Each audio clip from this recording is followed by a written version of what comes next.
प्रिय विद्यार्थियों, आज जो नया लेसन प्रारंभ किया जा रहा है वो है भारत शासन अधिनियम 1919। देखिए, भारत शासन अधिनियम 1919, 1935 का भारत शासन अधिनियम और 1950 भारतीय संविधान की विशेषताएं, ये तीनों ही लेसन महत्वपूर्ण हैं और ये 100% है कि तीनों में से एक न एक क्वेश्चन 20 नंबर का आना निश्चित है।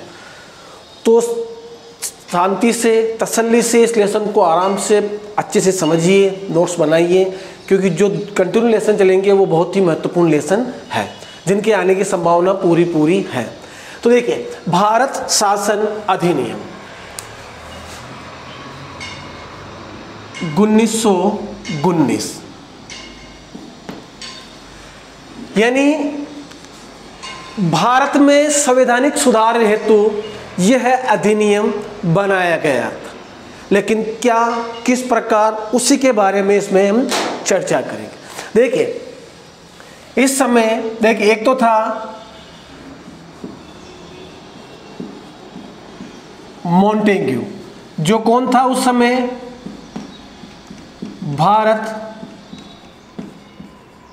सचिव, यानी भारत का सचिव था और यह सीधा किसके अधीन रहता था, ब्रिटिश ताज के अधीन। यानी भारत में अगर कोई सर्वोच्च अधिकारी था ब्रिटिश ताज का तो वो था भारत सचिव, और भारत सचिव के नीचे जो पद था वो कहलाता था वायसराय। ये भारत का इसके अधीन सर्वोच्च पद था।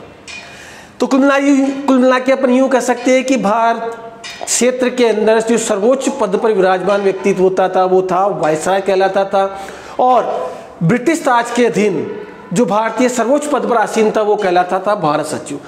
यानी ब्रिटिश ताज और भारत के मध्यस्थ का कार्य भारत सचिव ही करता था, और जो 100% है कि अंग्रेज ही था, और ये भी अंग्रेज ही था।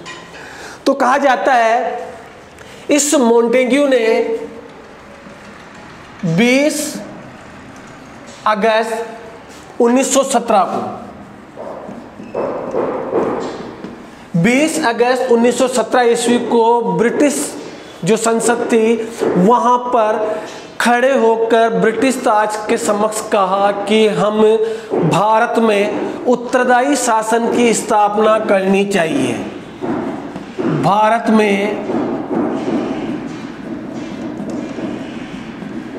उत्तरदायी शासन की स्थापना करनी चाहिए।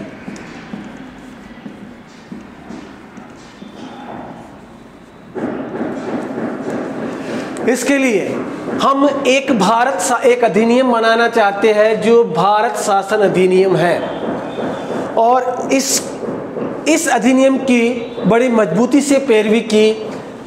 तो ब्रिटिश जो ताज था, यानी वहाँ का जो शासक था, राजा था, उसने इस भारत शासन अधिनियम को अपनी मंजूरी उस समय दे दी। ठीक है, आप अधिनियम के बारे में सोच रहे हो, भारत को उत्तरदायी शासन दिलाना चाहते हो, तो आप इसके बारे में कार्य कीजिए। अब अपने दिमाग में ये बात चल रही है कि यार ये अंग्रेज जो कि हमारा तो आर्थिक शोषण करते थे, हर प्रकार से शोषण करते थे, और भारत में उत्तरदायी शासन की स्थापना क्यों करना चाह रहे, या वो खुद हमें आज़ाद करना चाह रहे क्या, जबकि ये बात पॉसिबल नहीं है। यानी दिमाग में अपने यही चल रहा है कि भारत को क्या अंग्रेज ऐसे ही छोड़ सकते थे क्या? नहीं, ये अंग्रेजों की चाल थी। उसके पीछे कारण क्या था कि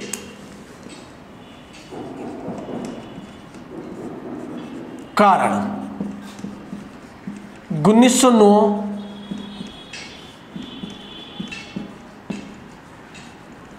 अधिनियम की विफलता। यानी भारत सचिव जो मॉन्टेग्यू था उसने कह दिया भाई कि मैं भारत में उत्तरदायी शासन की स्थापना करना चाहता हूं, मैं इसमें सहमत हूं और आप भी इसमें सहमत होइए। और ब्रिटिश ताज ने भी उस समय तुरंत स्वीकृति दे दी, ठीक है आप अपना कार्य कीजिए। कर दीजिए उत्तरदायी शासन की स्थापना। तो इसने कहा कि ठीक है, मैं मेरे हिसाब से कार्य करूंगा और वो प्रारूप बनाकर आपके समक्ष पेश कर दूंगा, जिससे भारत में उत्तरदायी शासन की स्थापना हो जाए, यानी लोगों की प्रशासन में भागीदारी हो जाए, भारतीय लोगों की। तो ये कारण इसलिए था क्योंकि अंग्रेज आसानी से भारत को छोड़ने वाले नहीं थे, लेकिन उस समय कुछ कारण ऐसे थे जिससे भारत का जो सचिव था मॉन्टेग्यू, उसको ये लगा कि यार अगर इस समय भारतीयों को शांत नहीं किया जाता है तो बहुत बड़ा विप्लव हो सकता है, क्योंकि पहले भी 1857 का विद्रोह हुआ था और इस समय भी यही कंडीशन चल रही थी, लगातार असंतोष बढ़ता जा रहा था ब्रिटिश सरकार के प्रति और कभी भी वो बाहर निकल सकता था। अतः इसने समय से पहले ही एक चाल रची, ठीक है हम एक नया अधिनियम लाएंगे आपके सामने, जिससे आपको कुछ हद तक उत्तरदायी शासन की स्थापना हो जाए, यानी लोगों को एक दिखाए सपना। तो लेकिन अब इसके पीछे कारण क्या था, अंग्रेजों को ऐसी कंडीशन क्यों करनी पड़ी मजबूरी में? इसके पीछे कुछ कारण थे। पहला, 1909 अधिनियम की विफलता। 1909 अधिनियम जो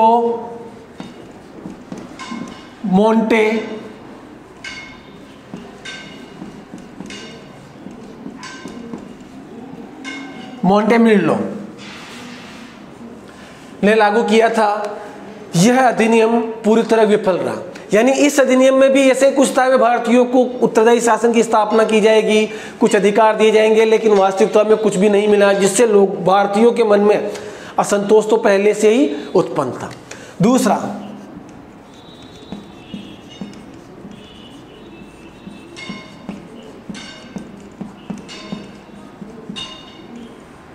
लखनऊ समझौता। लखनऊ समझौता 1916 ईस्वी में हुआ था और इस समझौते में क्या हुआ आपको पता है? उदारवादी उग्रवादी यानी नरम दल, जो कि जिसे कहा जाता है उदारवादी, गरम दल, उग्रवादी, जो दोनों में जो 1907 का जो कांग्रेस का अधिवेशन हुआ था, फूट पड़ गई थी, दोनों अलग अलग हो गए थे, वो दोनों ही इस लखनऊ समझौते में एक हो गए। कौन कौन? उदारवादी उग्रवादी कह सकते हैं, नरम दल या गरम दल कह सकते हैं, यानी कांग्रेस पुनः एक हो गए। इसके अलावा जो मुस्लिम लीग थी, मुस्लिम लीग भी कांग्रेस के साथ हो गई। अब अंग्रेजों को लगा कि भाई जो फूट थी वो समाप्त हो चुकी है, एक तो हिंदू मुस्लिम, एक कांग्रेस की फूट, अतः हमारी स्थिति सोचनी हो सकती है भाई, अब हमें भारत को कुछ देना होगा, कुछ कार्य करने होंगे भारतीयों के लिए। तीसरा कारण माना जाता है प्रथम विश्व युद्ध जो चला था 1919 ईस्वी से। तो कहा जाता है कि इस समय जब यह अनुमोदन प्रस्ताव रखा गया तो इस समय ब्रिटेन को भी लग रहा था कि प्रथम विश्व युद्ध प्रारंभ होगा और इसमें अगर अपनी स्थिति मजबूत करनी तो हमें भारतीयों का सहयोग चाहिए। और भारतीय सहयोग कब करेंगे? जब हम उनको संतुष्ट कर पाएंगे, उनको कुछ ही दे पाएंगे, राजी रख पाएंगे, और राजी हो जाएंगे तो अपने साथ वैसे ही देंगे वो। और भारत अगर अपना साथ देता है, मतलब भारतीय नागरिक, भारतीय सैनिक, तो हमारी इस युद्ध में स्थिति मजबूत रहेगी। अब भारतीयों को अपने पक्ष में कैसे किया जाए? डाल दो एक लॉलीपॉप, अधिनियम डाल दिया, भाई ये इस प्रकार से हम आपके साथ ऐसा करेंगे, उत्तरदायी शासन की स्थापना करेंगे, आप हमारा साथ तो दीजिए। वो बात की बात है कि विश्व युद्ध के पश्चात हम करें या नहीं करें, लेकिन अभी तो हम आपको उत्तरदायी शासन की स्थापना के प्रयास कर रहे हैं, तो आप हमें इस युद्ध में सहयोग दीजिए। तो क्या कहा जा सकता है? विश्व युद्ध में भारतीयों का सहयोग लेने के लिए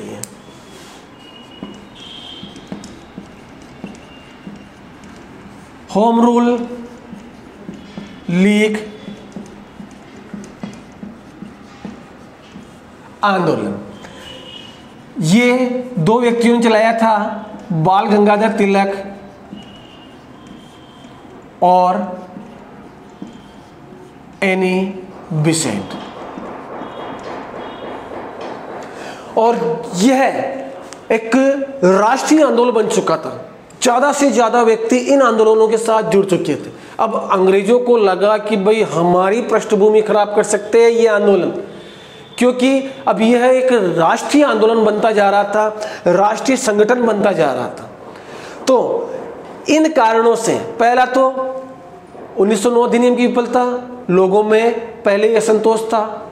दूसरा, लखनऊ समझौता हो गया, कांग्रेस जो फूट थी एक हो गए, मुस्लिम लीग भी कांग्रेस के साथ हो गई। तीसरा, प्रथम विश्व युद्ध प्रारंभ होने वाला था, भारतीयों का सहयोग चाहिए था, उन्हें राजी रखना जरूरी था। और एक, इस आंदोलन के कारण असंतोष बढ़ता जा रहा था, राष्ट्रव्यापी आंदोलन बन गया था ये। अब हमें इन कारणों को देखते हुए फिर भी अगर भारतीयों का सहयोग लेना है तो अपन को क्या करना है, सिर्फ एक ही कार्य करना है कि कुछ ऐसा कार्य करो कि भारतीय राजी हो जाए और अपना साथ दे सके। तो इसीलिए एक झुंझुना पकड़ाया गया भारतीयों को कि हम आपके लिए उत्तरदायी शासन की स्थापना करना चाहते हैं और उसी के पक्ष में हम एक नया अधिनियम लागू करने जा रहे हैं जिसे कहा जाता है भारत शासन अधिनियम। किसने प्रारंभ करवाया? मॉन्टेग्यू। कौन था? भारत सचिव। कब रखा ब्रिटिश ताज के अधीन? 20 अगस्त 1917 को प्रस्ताव रखा गया। अब इसके पश्चात देखिए वायसराय कौन था उस समय? वायसराय था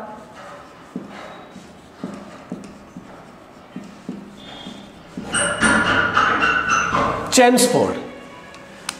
भारत सचिव मॉन्टेग्यू, वायसराय चेम्सफोर्ड। ये भारत का सर्वोच्च प्रमुख पद पर आसीन व्यक्ति, ये अंग्रेजों यानी ब्रिटिश ताज का सर्वोच्च पद पर आसीन व्यक्ति भारत, ब्रिटिश सरकार और भारत के मध्य ये मध्यस्थ की भूमिका निभाता था। तो इस अधिनियम को हम मॉन्टेग्यू चेम्सफोर्ड भी अधिनियम कह सकते हैं। तो इसे क्या कह सकते हैं? दूसरा, मॉन्टेग्यू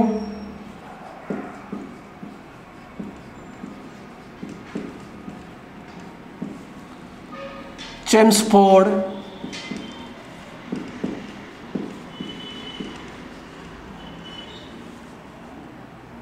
अधिनियम।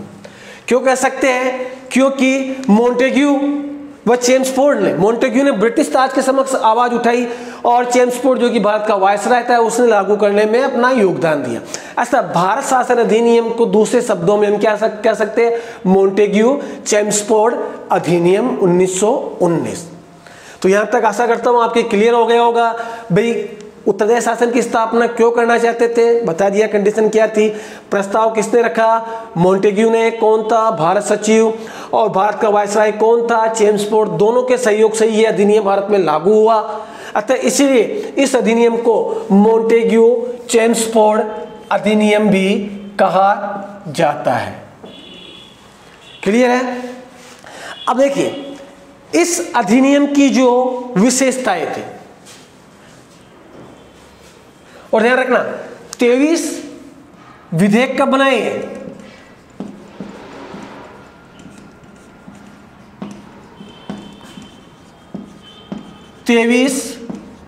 दिसंबर 1919 ईस्वी में यह विधेयक बन गया। नेक्स्ट है जो आपके सिलेबस में है भारत शासन अधिनियम या मॉन्टेग्यू चेम्सफोर्ड अधिनियम 1919 की विशेषताएं।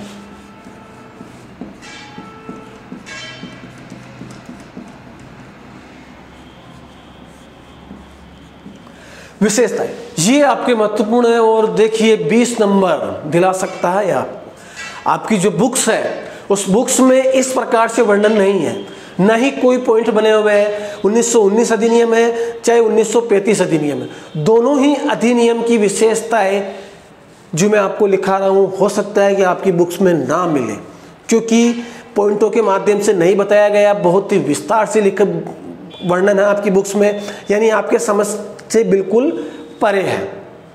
इसलिए बिल्कुल मेरे हिसाब से मैंने इस लेसन को रुचिपूर्ण बनाया है पॉइंटों के माध्यम से, ताकि आपको एक ही बार में वीडियो देखने पर आपके ये लेसन क्लियर हो जाए। तो देखिए इसकी विशेषताएं। पहला, उत्तरदायी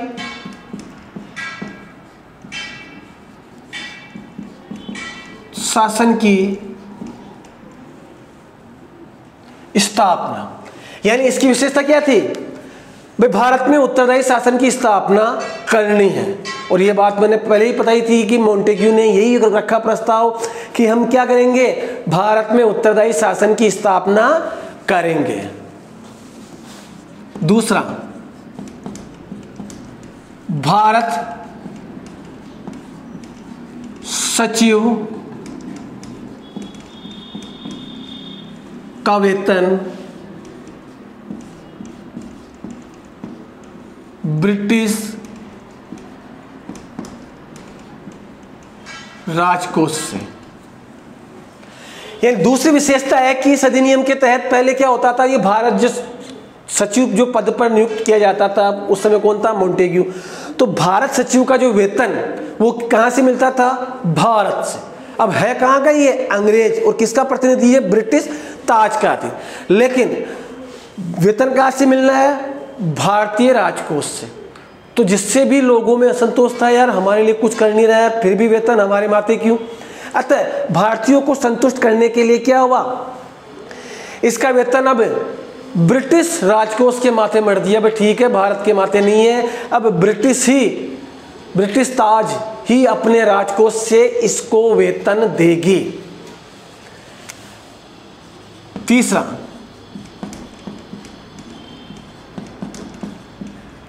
भारत परिषद के सदस्यों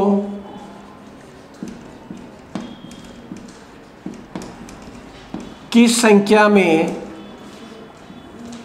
कमी। यानी पहले क्या होता था, पहले 15 सदस्य होते थे, किसके अधीन, भारत सचिव के अधीन। अब क्या हुआ, पहले वेतन भी यहीं से मिल रहा है भारत से ही, लेकिन अब जब ब्रिटिश राजकोष से वेतन दिया जाने लगा तो अब देख लिया उन्होंने भी सारा खर्चा अपने ऊपर है, तो इनकी संख्या कम की जानी चाहिए। तो 15 से कम करके कितनी कर दी, कम से कम 8 या अधिक 12 सदस्य ही ये रख सकता था भारत सचिव अपनी परिषद में। यानी जैसे ही खर्चा अपने ऊपर आया, सदस्यों की संख्या कम कर दी। नेक्स्ट, सांप्रदायिक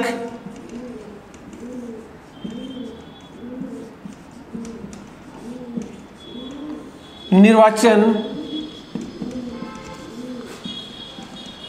प्रणाली का विस्तार। देखिए, सांप्रदायिक निर्वाचन प्रणाली यानी हिंदुओं मुस्लिमों में भेदभाव करना, मुसलमानों को अतिरिक्त सीटें आवंटित करना। तो ये अधिनियम था 1909 अधिनियम में की सबसे प्रमुख विशेषता थी सांप्रदायिक निर्वाचन प्रणाली। लेकिन अब क्या हुआ, अब इसमें और अधिक इस अधिनियम द्वारा विस्तार कर दिया था।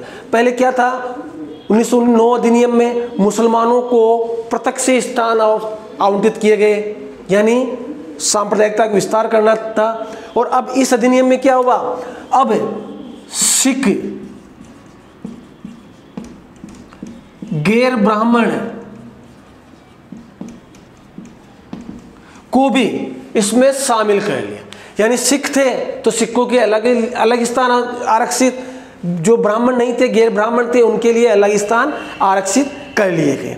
इस प्रकार सांप्रदायिक निर्वाचन प्रणाली का और अधिक विस्तार किया गया। क्यों? क्योंकि भारत में उच्च वर्ग के अलावा अन्य वर्ग भी थे जिनका सहयोग बहुत जरूरी था और उन्हें संतुष्ट करना ही चाहते थे। नेक्स्ट, प्रत्यक्ष निर्वाचन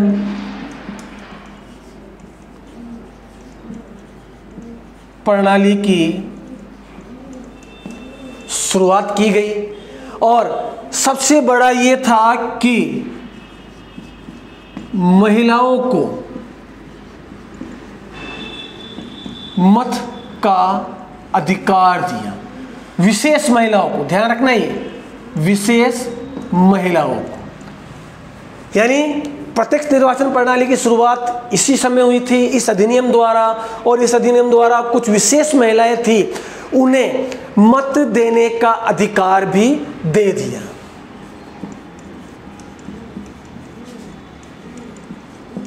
लोक सेवा आयोग की स्थापना।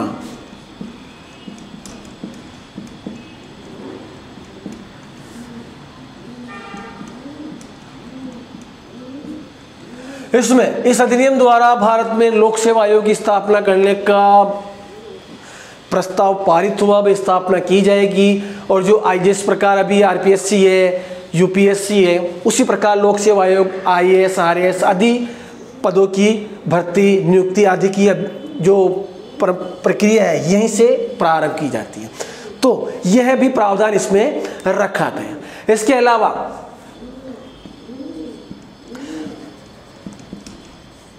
अधिनियम के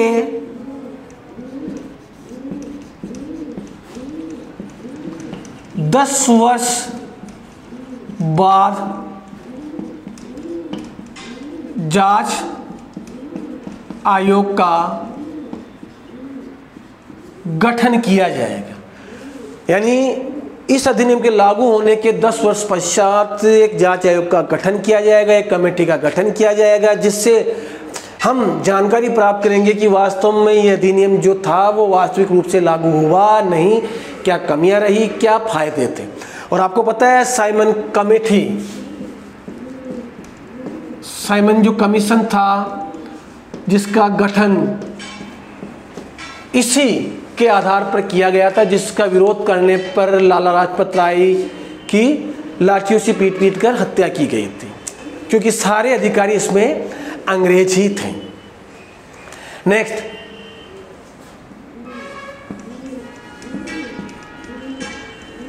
केंद्र में द्विसदनात्मक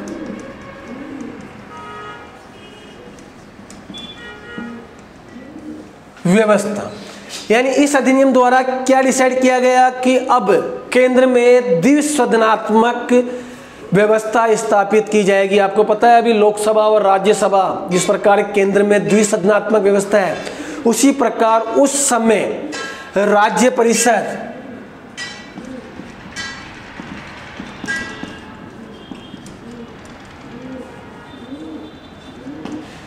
एक तो था राज्य परिषद और दूसरा था विधानसभा। उस समय तो विधानसभा की तुलना कर सकते हैं कि आधुनिक लोकसभा से, राज्य परिषद की तुलना कर सकते हैं हम आधुनिक राज्य सभा से। नेक्स्ट, केंद्रीय बजट को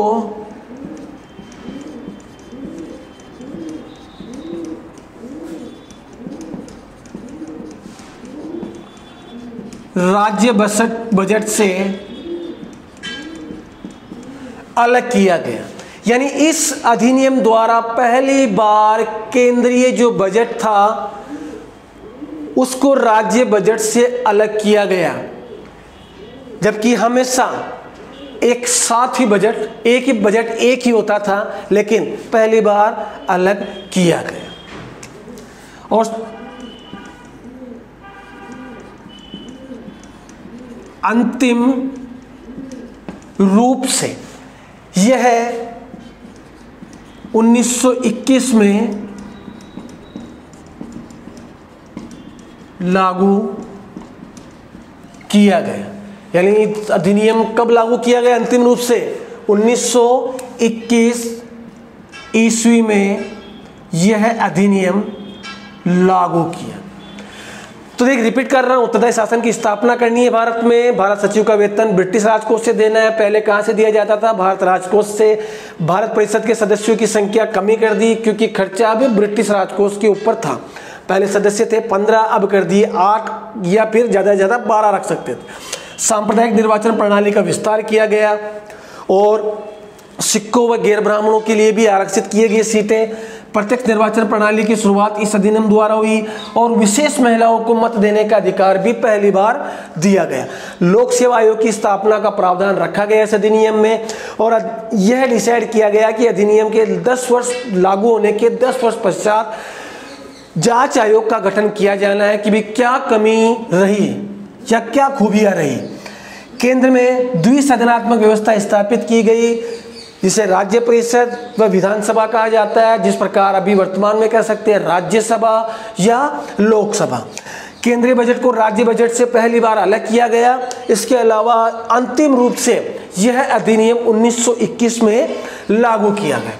और अब इसकी जो अंतिम विशेषता है वो सबसे महत्वपूर्ण है, उसी के बारे में अपन चर्चा कर लेते। और 2 नंबर का क्वेश्चन इन विशेषताओं में से उसी के बारे में पूछा जा सकता है। द्वैध प्रांतों में द्वैध शासन की स्थापना।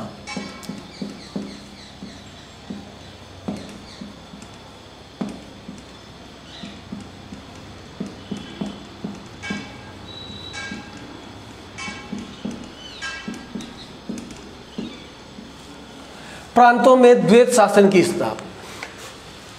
द्वैध से तात्पर्य हो गया दोहरा शासन। आपको पता है बंगाल में ब्रिटिश सत्ता की स्थापना का जो लेसन चला था, उसमें प्लासी के युद्ध के पश्चात फिर बक्सर का युद्ध हुआ, और उस समय बंगाल में द्वैध शासन की स्थापना हुई थी रॉबर्ट क्लाइव द्वारा। तो द्वैध शासन यानी दोहरा शासन कहाँ स्थापित किया गया इस अधिनियम द्वारा? प्रांतों में। किस प्रकार? अब देखिए,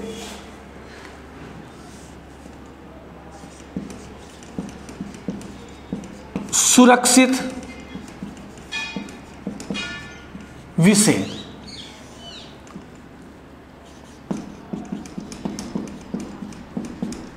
हस्तांतरित विषय, यानी प्रांतों में जो दोहरा शासन स्थापित किया गया उसमें क्या हुआ, जो प्रांतीय सूची के जो विषय थे उनको 2 भागों में विभाजित कर दिया। जैसे सुरक्षित विषय राजस्व,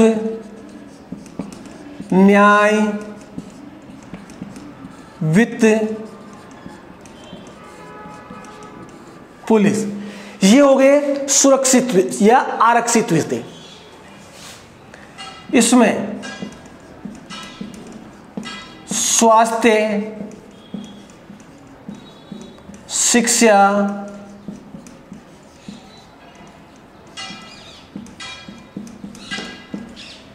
स्थानीय स्वशासन, यानी प्रांतीय विषय जो थे उनको 2 भागों में विभाजित किया, सुरक्षित या दूसरे शब्दों में कह सकते हैं आरक्षित, और दूसरा हस्तांतरित विषय। सुरक्षित विषय में थे राजस्व, न्याय, वित्त, पुलिस आदि जैसे महत्वपूर्ण विषय, और हस्तांतरित विषय में थे स्वास्थ्य, शिक्षा, स्थानीय स्वशासन यानी नाम मात्र के विषय। ये किसके अधीन थे? भारतीय मंत्रियों के अधीन। ये किसके अधीन थे? ये अधीन थे भारत सचिव की जो परिषद होती थी, जिसमें 8 या 12 सदस्य रखे जा सकते थे, वे उसके अधीन थे। और दोनों के बीच में कौन था? वायसराय, यानी वायसराय तो हो गया भारत का प्रमुख। अब प्रांतों में दोहरा शासन किस प्रकार स्थापित किया गया? एक तो परिषद के अधीन कर दिया विषय और कुछ भारतीय मंत्रियों के अधीन कर दिए विषय, और जो प्रमुख विषय थे वो रखे गए परिषद के अधीन, और जो नाम मात्र के विषय थे वो रखे गए भारतीय मंत्री के अधीन। यानी कहने का तात्पर्य है कि महत्वपूर्ण विषय तो दे दिए परिषद के अधीन सदस्यों के, और उनका जो उत्तरदायित्व था क्या था? बिल्कुल भी नहीं, कोई जिम्मेदारी नहीं थी इनकी। और यहां सारी जिम्मेदारी